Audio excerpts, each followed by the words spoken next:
something that we have to take care of. I know you guys are something of hockey fans, and as are we. So, just looking to get this deal done. Okay, so take us through what you experienced last week. Easily the most emotional state of this work stoppage. Tuesday, Wednesday, and then Thursday. Can you describe it? I think it was obviously great to get back to the table because I don't think there's any way to make a deal when you're not talking. So, it was a little unusual, especially I think for the players. We just had players and owners with one staff member from each side, Steve here on our side, Bill Daly on theirs. And they were largely uninvolved. And, the players and the owners had some great dialogue, great discussion. And I think it's pretty clear that over those few days we did make a lot of progress. We're far closer than we were, a week ago today. And, we're looking to get over that last hump. But unfortunately, it seems like today at least, the owners aren't looking to be at the table. And as I said, it's kind of tough to get a deal done when you're not talking. Kevin, yep. Going into last week in New York, everyone had the impression that these weren't negotiations.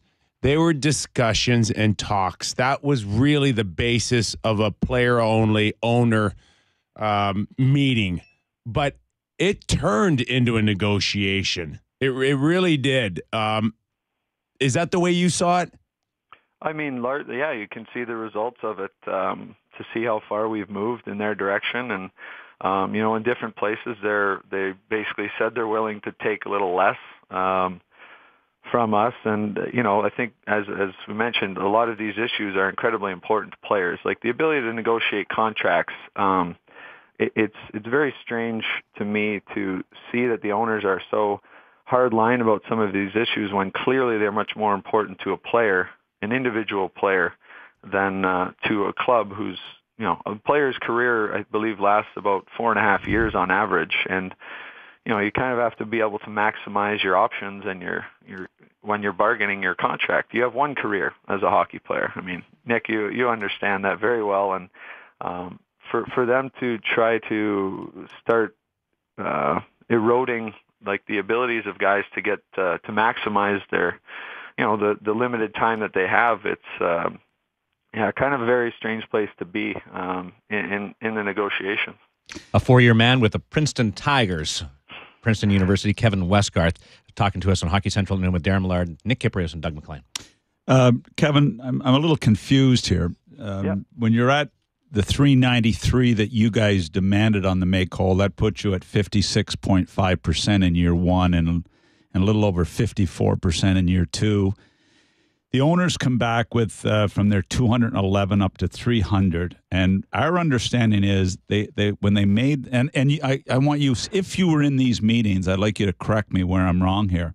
Mm-hmm. So they make the $100 million offer to take it to $300 million, which probably puts you guys in around the 55% of revenue range for next year.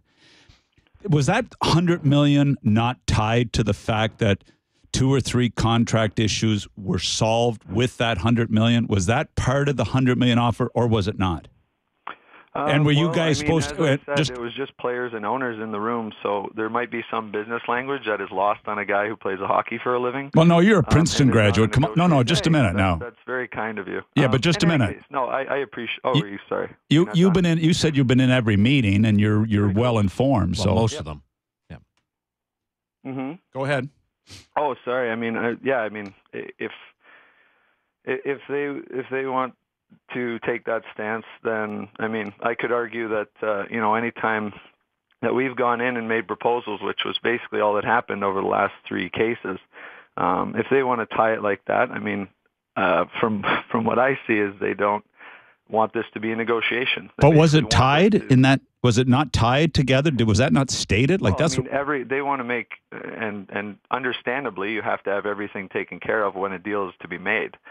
So to say one thing is tied to another necessarily, they're trying to say that give was basically part and parcel to us walking in and signing on the dotted line.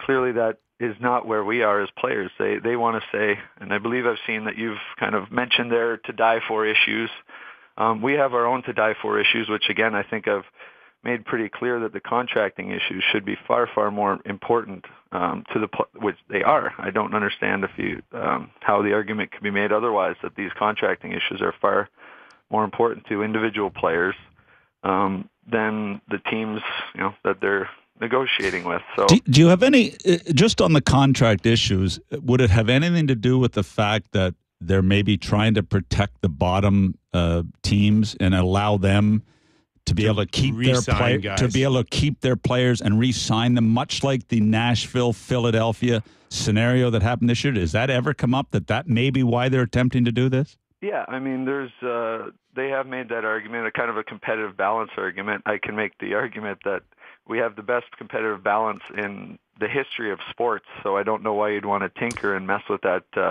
equation. Well, we don't have it financially. Let him answer. The fact that there is that issue, and we have other mechanisms of dealing with those types of offer sheets. But again, those offer sheets are there because to at least make the RFAs give them some type of bargaining power. I mean, there's only been 7 offer sheets made in the last 7 years of this agreement. So to see how big a deal it is with the issue of keeping players, I don't think anybody can argue that having, for example, Sidney Crosby or Steven Stamkos on contract for a longer period of time, basically it's players will take less if you can pay them over a longer period of time.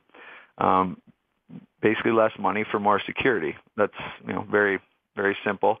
And for them to say that these lower teams can't make these deals because of that, they're actually paying less over a longer term. If your issue is the signing bonuses and these front-loaded contracts, that's a not a completely separate issue, but we have proposed mechanisms of dealing with that where, to be honest, too, the only reason that a lot of these major signing bonus deals were signed was because the league had basically told us they were locking us out. So guys were, knew that. So going into their contracts, they, wanted to protect themselves in case we got into a situation which we find ourselves in, where it's almost mid-December and we're still not on the ice. Stanley Cup champion Kevin Westgarth is with us on Hockey Central at noon. Kevin, it just seems it was so important for the owners in the league to have Donald Fehr out of the room in New York, to the point where we've heard stories that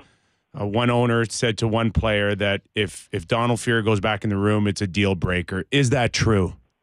It was that might be a little simplified. I understand that was kind of the quote from Ron Hainsey that came out.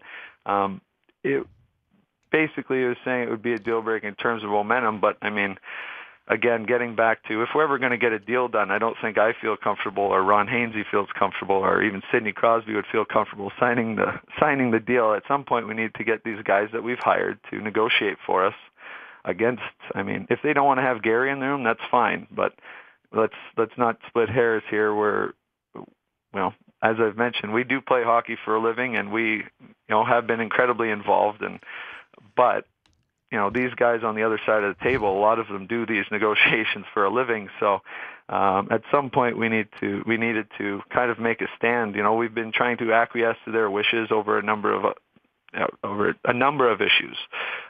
Like we've looked to have smaller kind of subcommittee type meetings regarding different like day-to-day issues. Pension months and months ago, and we're starting to get some traction on that now, and just different issues that they've essentially refused to meet because they want to deal with these they got to deal that issues first, which I understand. But we've acquiesced to their wishes about these things. We acquiesced to them meeting with owners and players only, and in the hopes of getting a deal done. And maybe we shouldn't have. Maybe now they feel like they can bully us around and tell us who to have in the room. And I mean, that's simply shouldn't be the case and isn't the case at this point. Well, on that subject, I just want clarification on a quote that was attributed to you regarding last week's negotiations. Who was brought into the room? It became obvious that the guys they brought in had nowhere near a complete understanding of what the proposals were and where we were in the negotiations. That's Kevin Westgarth in an article that was published today. Yep. Tell me, are you talking about the overall state of the negotiations or the intricacies of the fine fine print? Basically, that was in response to a question kind of about our players, and I'll get to where that kind of sits in this. But basically, it was just talking about in that room when we had the players and owners. We had a number close to 10 guys that have been intricately involved, and if not at meetings and on the phone calls. And basically, as I've said before, players are as involved as they want to be, and we have a ton of guys who understand these issues inside and out. So they brought in 4 new owners who, it just seems like, from my understanding, that clearly there's a little bit tighter leash on the information that's getting out to the other owners who aren't part of the negotiating committee. And it became obvious at different times that they would say something that either we had taken off the table or hadn't proposed, and the guys in the room were just weren't calling anybody out by any stretch, respectfully correcting, or just essentially it was we've had a great internal communication to get everybody to this stage where everybody to as much of a degree that they want knows what's going on and can explain it. So what about the comments by Bettman saying that, a meeting it's about pensions, and then the next meeting it's about an escrow cap, and then the next meeting it's about contract issues, and then the next meeting it's about something else, where it seems to be you try to cover one hole and something else pops up. Is that accurate, or is that totally wrong? I will approach that in two ways. The first is that we have requested, as I mentioned, these smaller meetings, and one of them was to discuss pension. And essentially for a while they were unwilling to do that because, clearly pensions, for as much as us young guys can understand it, are incredibly important. It's tough to think of being 62 right now, and especially for guys like Jonathan Taves, I'm sure it's a little different when it's that far away, but obviously that is incredibly important. And I can actually speak, I've been involved with the pension probably the most of any of the players, and this is the one thing that we are, guys, of the 750 some odd guys, a lot of them ask, what are we getting out of this deal? And the only thing, basically everything else has been concessions to the owners.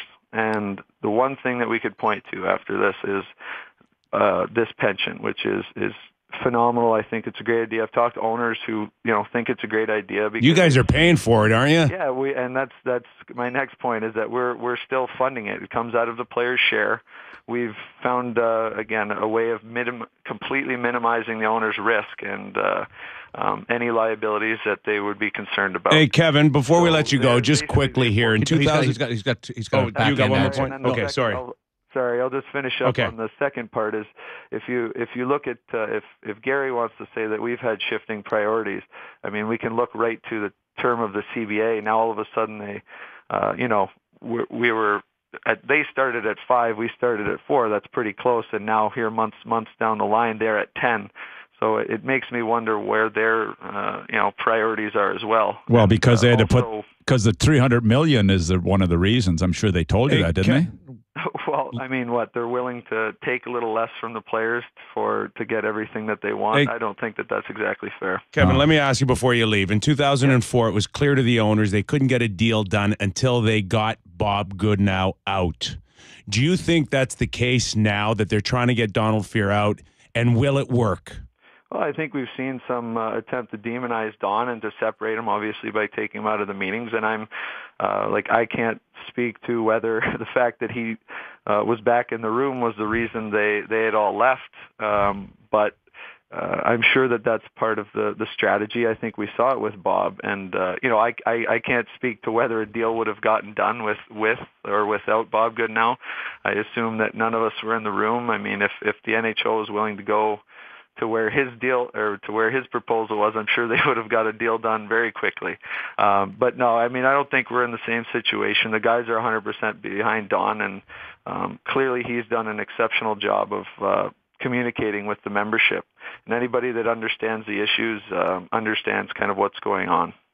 By the way, tell your wife that we're with her. We're tired of talking about this too. I am also in agreement on that, but here we are. We'll do our best to get her done and get back on the ice. Okay, good luck with that. Thanks for sharing your thoughts, too. Yeah, thanks a lot for having me on, guys. Thanks, Kevin. Thanks, Kevin Westgarth.